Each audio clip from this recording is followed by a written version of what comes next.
Thanks for tuning in to the podcast.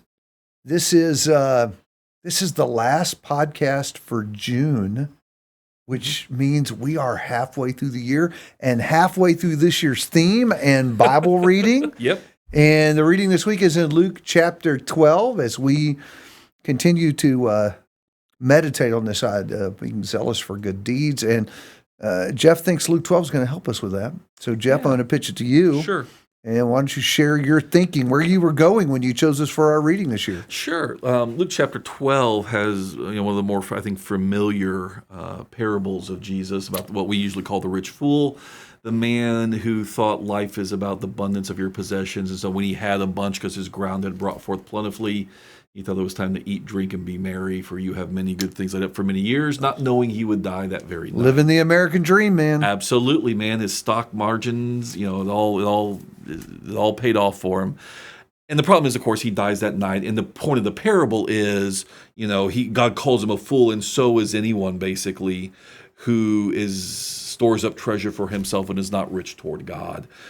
And then the rest of the chapter is basically about don't be anxious about your money. And part of how we're not anxious about what we will eat or what we will drink or about our wealth or comfort in this life is because we recognize, as the rest of the chapter goes on to remind us, that Jesus can come back at any moment. And so at that point, we're kind of reminded that part of, I think, one of the things that hinders our good works, David, is that we are too concerned with ourselves, present comfort, planning for a future that may never come. We're so, that the self-oriented living that sometimes hinders our ability to see others' needs, see potential good work sitting right in front of us because we're too busy tearing down and building bigger barns. I think that this particular reading contributes to this matter of perspective. Absolutely. And so it's not so much a list of here are some things to do, right, which is how I ordinarily think we want to process good works, as much as it is what needs to change about your thinking so that you're equipped and prepared mentally to do the good works. And I think that this eternal perspective that the man in the story misses is just, it's life altering. It totally shifts the paradigm, doesn't it? Oh, absolutely.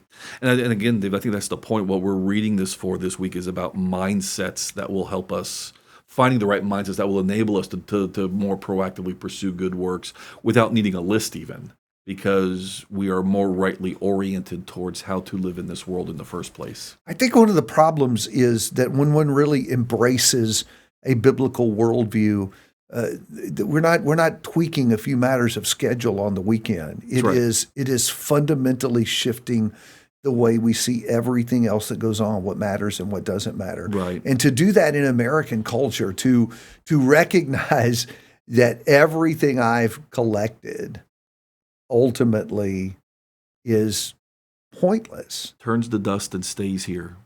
Well, it's funny that literally an hour before we came together to do this podcast, Heidi and I were bagging up stuff for Goodwill. Yeah. We cleaned out a closet. Yeah. And I'm looking at all this stuff, remembering literally when I bought some of it, right? Yeah, sure. And how important and special or for whatever it was in the moment.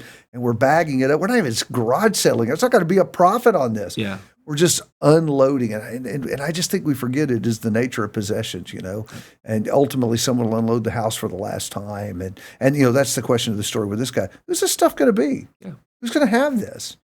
Not you. And what is the abiding value in any of it? So it seems to me verse 21 is the key in all of this.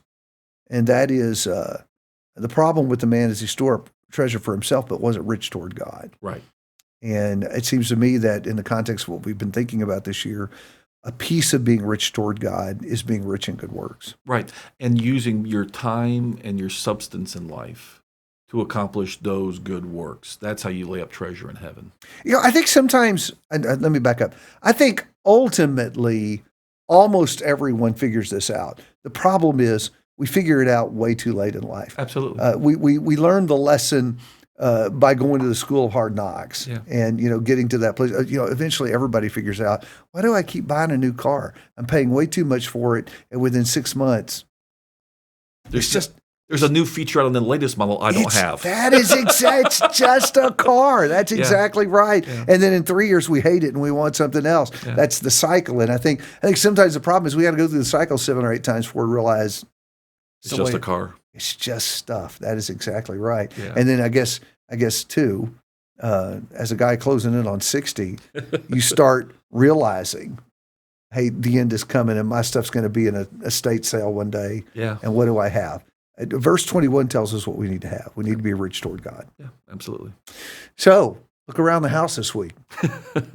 Think about what you have, what really has value. Rich toward God, folks. That's the thing that really matters.